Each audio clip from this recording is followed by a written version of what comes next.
We begin our study of The Stranger by examining the life of its author, Albert Camus. And yes, it's pronounced Camus, not Camus. Camus was born November 7th, 1913 to a French-Algerian family in the French-ruled country of Algeria. His mother was of Spanish descent and his father an agricultural worker. When Camus was only 1 year of age, however, his father died while fighting in World War I. A tragic, tragic death indeed. Without a father to support the family, Camus grew up in poor surroundings. However, he did make it, eventually through hard work, to the University of Algeria, where he studied philosophy. In addition to his philosophical studies, he was also a star football player, or soccer, as you call it across the pond. Camus was once asked by his friend Charles Poncet which he preferred, football or theatre, to which he replied, "Football without hesitation." However, his love of football ended when he developed a severe case of tuberculosis. Despite his long periods of bedriddenness, he was able to graduate from the university at 22 with a degree in philosophy, and received his master's degree only but a year later. In the spring of 1935, Camus joined up with the French Communist Party. While he did not consider himself to be a Marxist per se, he believed that communism would be able to unite the native Algerians and their French occupiers. A year later, however, he joined the Algerian People's Party, very much to the disliking of Communist Party leaders. In 1937, Camus was declared a Trotskyite and ejected from the Communist Party.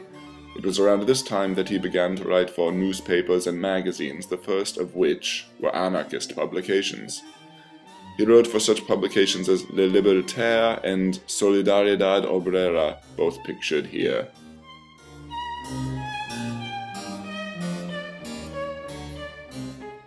In 1934, he embarked upon his first marriage to Simone Hiet.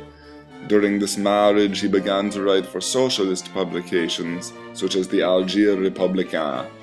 His marriage to Simone ended in divorce when it was found that they were each having extramarital affairs, and though, as they say, when one door closes, another opens. With the end of his relationship with Simone, Camus met Francine Fauré, whom he soon was married to.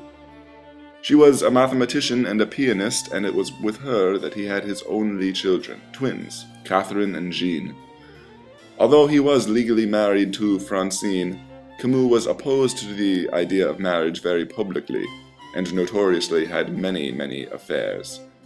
It was even with the famed Spanish actress Maria Casares, pictured here, that he had an affair that eventually became known to the world public.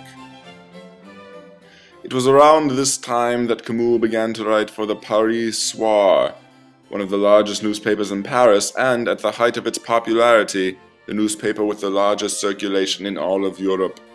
In 1941, Camus witnessed an event that would change his entire world perspective, and can perhaps be identified as one of the reasons for his producing the great works that he did. It was the execution of Gabriel Péry, a French communist, that he witnessed.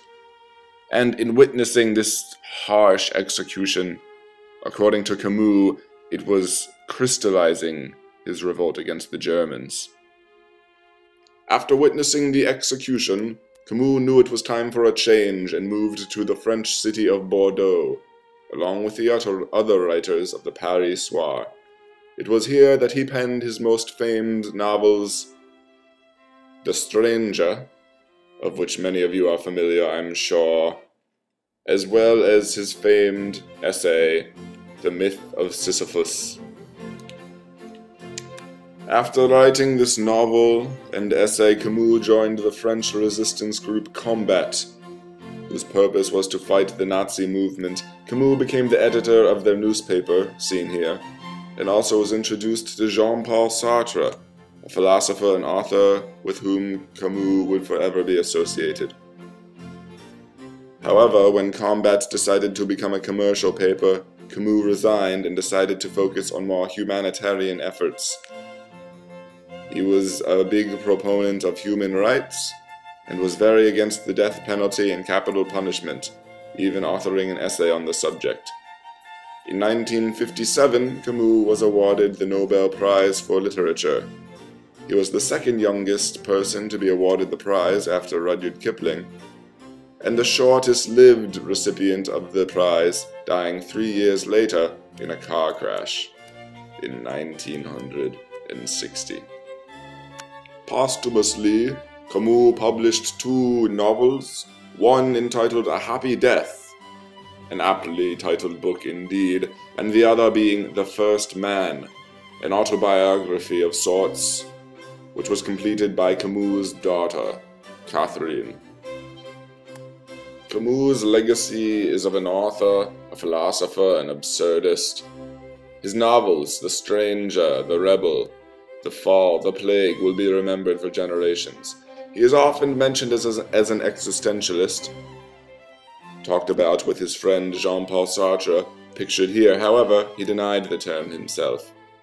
Now, let us begin our discussion of the book The Stranger by Albert Camus.